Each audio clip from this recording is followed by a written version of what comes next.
to help me recap and discuss the results of the IMMAF event that we just had. We have one of their main representatives joining us on the show. Hey, Frank Bonada, hugely appreciate your time, sir.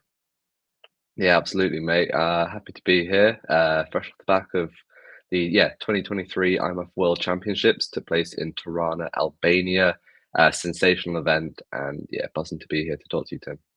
You know, one thing that's really impressed me with IMMAF over the last like 2 years, it seems like they've gone from a very promising something to discuss to almost mainstream. Like now everyone talks about the IMMAF event that's going on. We're all looking forward to it. Like what changed in the last couple of years with IMMAF? And then we'll get to the this year stuff if that's okay. Of course. Yeah, well, I think one of it is the fact that because it's an amateur, federation promotion, you're starting to see these guys suddenly come through now, finally, because obviously they come through the amateur ranks, they go on to pro, they go regional, and then now you're seeing guys. Obviously, Makayev is the big one. I think he's almost become like the poster boy for IMMAF, and he's doing sensational in the UFC. But there are a bunch of other people out there. There's a bunch of people that people probably don't even know are IMMAF alumni.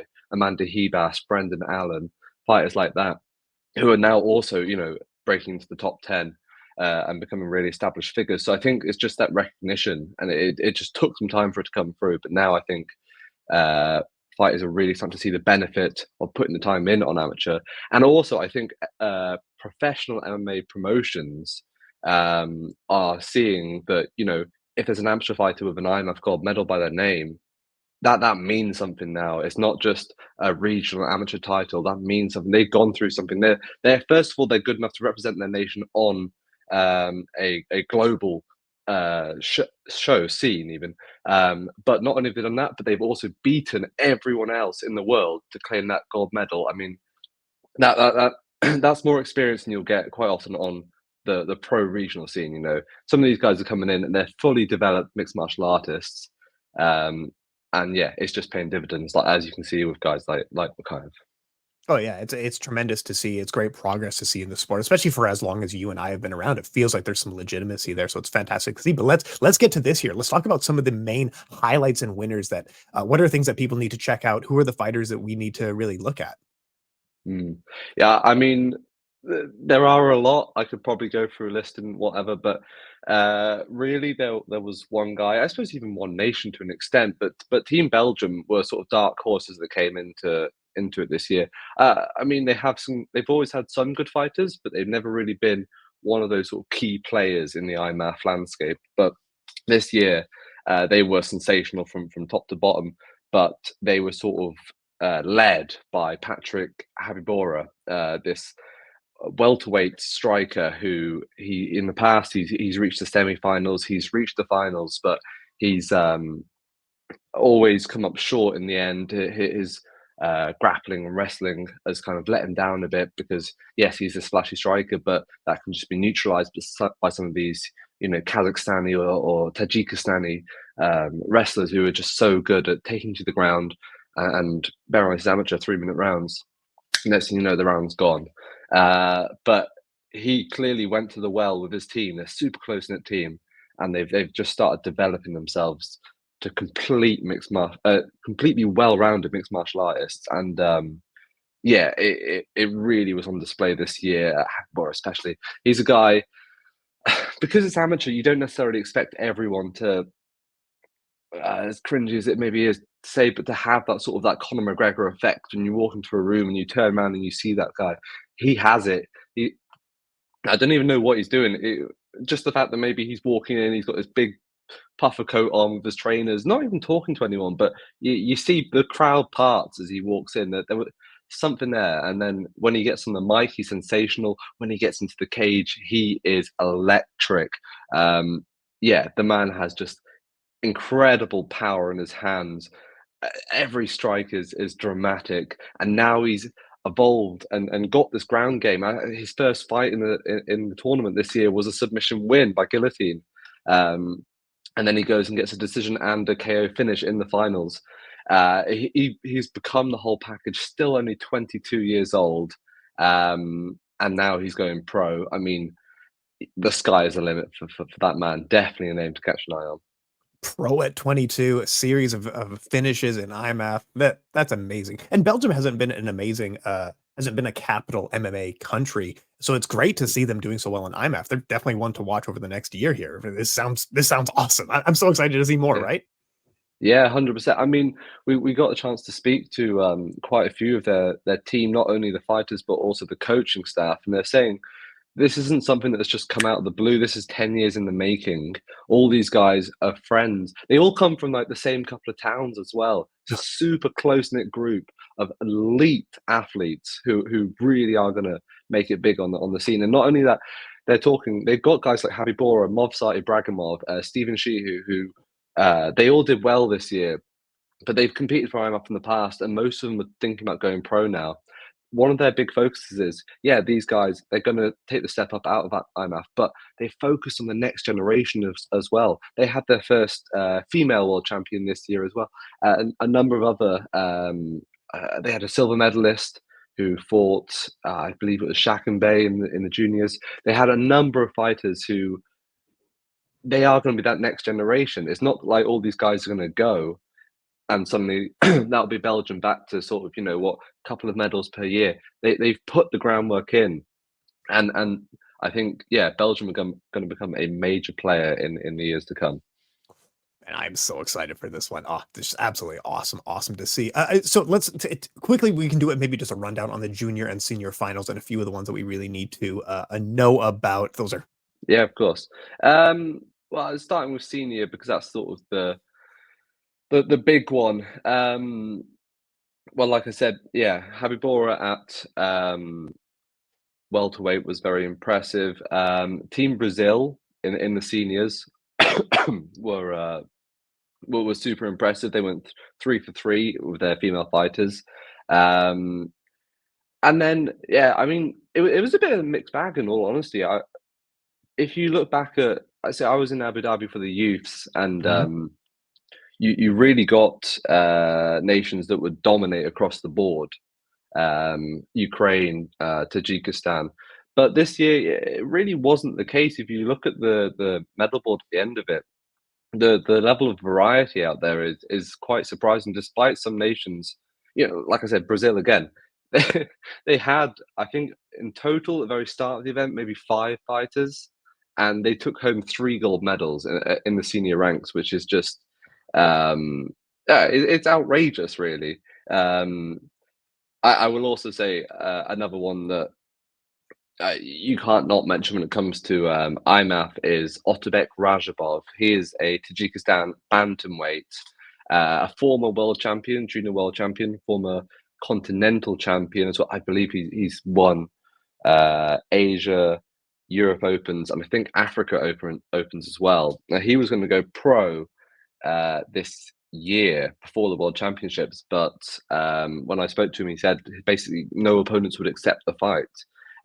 So rather than just wait around and potentially suffer with ring rust, whether you believe in that or not, he decided to just jump straight back into it. He was a junior champion; he'd never won senior, so he went straight back into it. And this year, yeah, he was.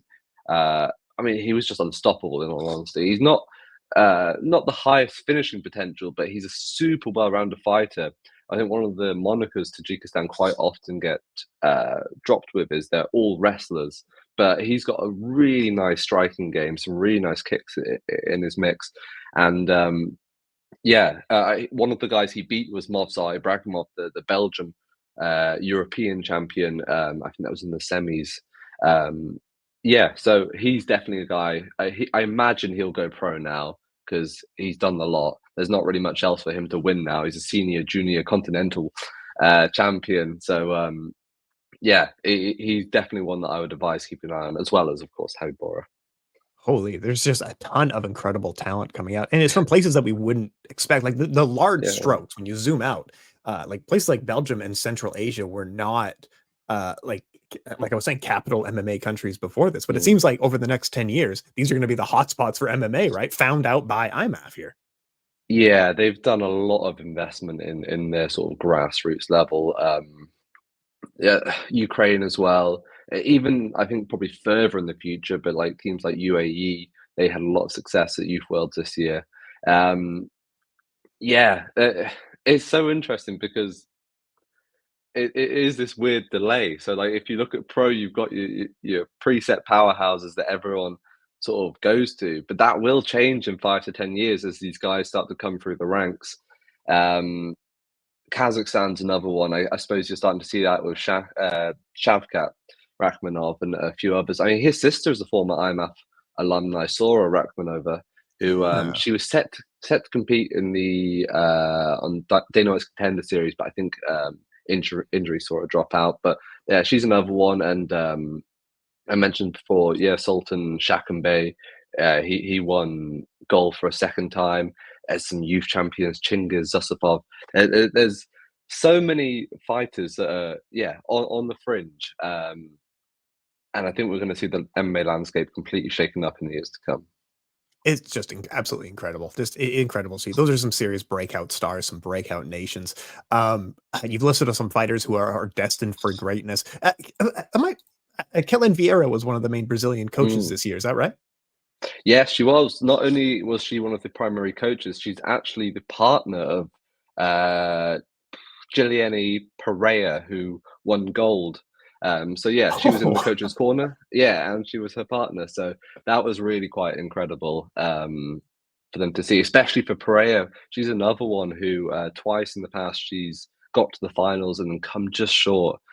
This year, she was matched up with a really talented French girl called Delphine Benoit, or something around that name. And they had an extremely close, razor thin back and forth fight. But yeah, finally after years, Pereira got gold. She's 30 now, so I wouldn't be too surprised if we saw her go pro as well. Maybe try catch up to her partner in the UFC. well, and the great thing about IMAF is that all the fighters that are turning pros, like we were touching on, almost all the major organizations are signing directly out of IMAF. But who else do we need to keep an eye on who's turning pro right now and maybe destined for greatness in the future? Are there any other names? Yeah, for sure. Well, I mean, you interviewed her, Lisa Zimmo. Yep. She, before this, I knew she would be one to keep an eye out on this year because she's had this nightmare last year in the European Championships. Got to the final, was injury forced her out. Um, yeah, this year it was different. It was just different for her. She was unstoppable. She's big, she's strong. I couldn't believe that she used to fight a lower weight class because she was throwing these girls around. And what once she got top control, just no one. Bear in mind, she's fighting girls from like Ukraine who are like a perennial MMA powerhouse at IMAF. And she's just, yeah, she just finishes her fights and she won gold. And now she's going pro. So I think Lisa Zimmer definitely one to keep an eye on. Just with that wrestling base and just raw strength alone is going to take her a long way. Oh yeah, it's absolutely incredible to see, and a cool story behind her as well. Now, for Yeah. IMAF, it seems like their PR department is just running right now very solidly. But if people want to find out more about IMAF or catch the highlights, where should they visit? And I'll put the links down below as well. Yeah, I mean, just IMAF on Instagram, Facebook and Twitter, but you can also go to the IMAF website. I wrote daily press releases throughout the championship, so you can get rundowns of each day. We've got the IMAF Asia Championships coming up soon, so there'll be a lot more coverage for that. We've got some fighters who competed in the Worlds and are making the quick turnaround, like 2 weeks, 3 weeks later, flying to Bahrain and competing in the Asian Championship straight after. So if any of those win gold again, I know some of the Bahrain fighters definitely will be. Uh, that could be huge if they capture a second gold medal in the space of a month. Could you imagine? This sport has gotten so good over the last, so like legitimate over the last 20 years. Like we used to be watching stuff from like random casinos, and now we're talking about just flying around the world, doing regional championships like this. Like it's been incredible progress. What are the and I feel like IMF has almost accomplished its main goal of getting into the Olympics. I have what is the kind of update progress on that? Yeah, I mean, it's not my department, so I can't Yeah. give any specific updates. Look, I think it's going in a good direction. The amount of federations now across the world is huge, um, and that is the biggest thing that will point IMAF towards potential Olympic recognition. No, absolutely, no doubt about it. Just been incredible expansion and incredible talent production over the last few years. It's awesome to see. What else do we need to know about IMAF this year before we head out of here?